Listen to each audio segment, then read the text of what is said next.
This is Project 5, Becoming Violeta. So first thing is find a piece of text where it most leads you to believe Christina is becoming Violeta. So first off, I feel like the part where she is like saying, I suspect I am inheriting someone's life for her joys and sorrows, mistakes and successes. I'm bewitched. I can't even read my own handwriting there. Sorry about that. That's one thing. And then later on, I sing with a voice that is not my own. Another thing, and then finally, something that kind of makes it seem like Christina is becoming Violeta is when Violeta says, somebody has stolen my life from me, but she'll pay for it. And then she goes through all the things that have been stolen and what she thinks will happen because her life has been stolen. That's kind of like the first part that I feel like all those are examples that it kind of makes it seem like Christina in small little niche ways is becoming Violeta. And finally, that last piece of evidence kind of makes it seem like it actually has already happened. Like she has become Violeta. Um, and what kind of goes along with it is even the narrator. Like he'll say, "You haven't done this before. Why are you doing it now?" Like with each piece, it's like why you're like changing. Kind of the narrator kind of makes that note. And kind of when the narrator reveals his unreliability.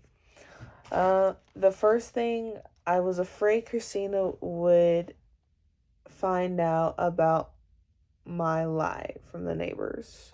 Kind of right there. Yes, he's feeling guilty, afraid, paranoid. All because like he did lie to Christina because she was superstitious and wouldn't want to buy a house from someone else because I think it was their life would become theirs, which also kind of adds to the first part. But that was kind of like the superstition. Another thing was like we were happy, so happy that it sometimes frightened me. Again, another part of paranoia, which kind of, which adds to unreliability for sure. We loved each other madly, but my uneasiness began to bother me even when I embraced Christina at night. Another example, we returned home mad with jealousy of what? Of everything. I hardly spoke to her on the way. So he's like, obviously, yes, controlling, as said in the not so,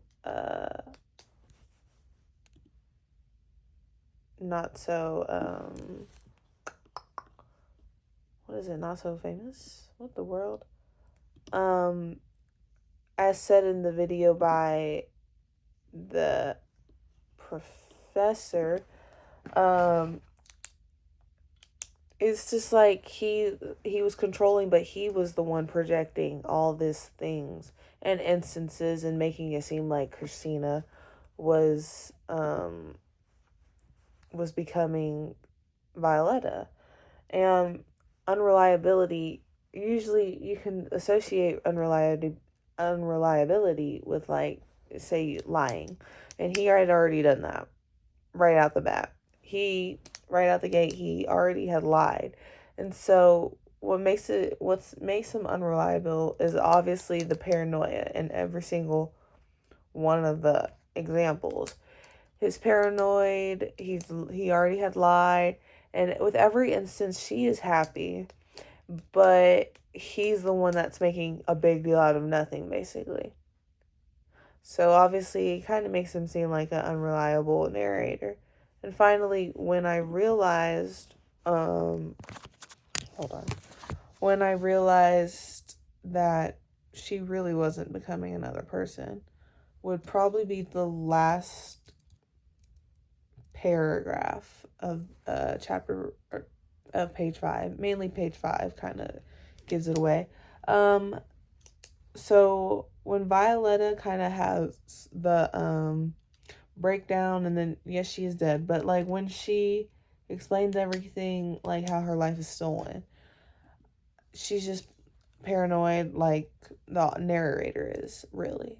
And I honestly think that that is just like people were just coming to the house only because Violetta, yes, used to live there, but really Christina wasn't necessarily like stealing her life, nor was she accepting that people were calling her that, right?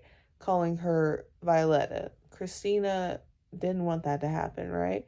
I think it was just like people were just visiting that place, and Christina didn't make a big deal out of it. People were just visiting that house because that's where Violetta used to live and nothing more. And that's the reason why Violetta probably thought that she was stealing her life, only because of that. But Christina, in reality, didn't want any of it. She wasn't actually becoming a different person. And I think another thing where I realized was Arsenio.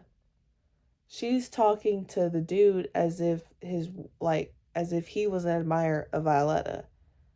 When in reality, he's not. He's actually the husband of Christina. With the, but at the whole time, yes, I can make it seem like in that quote, "Don't worry, you'll meet many other women who are more loyal." You think, oh, so she actually has become. When in reality, no, she hasn't.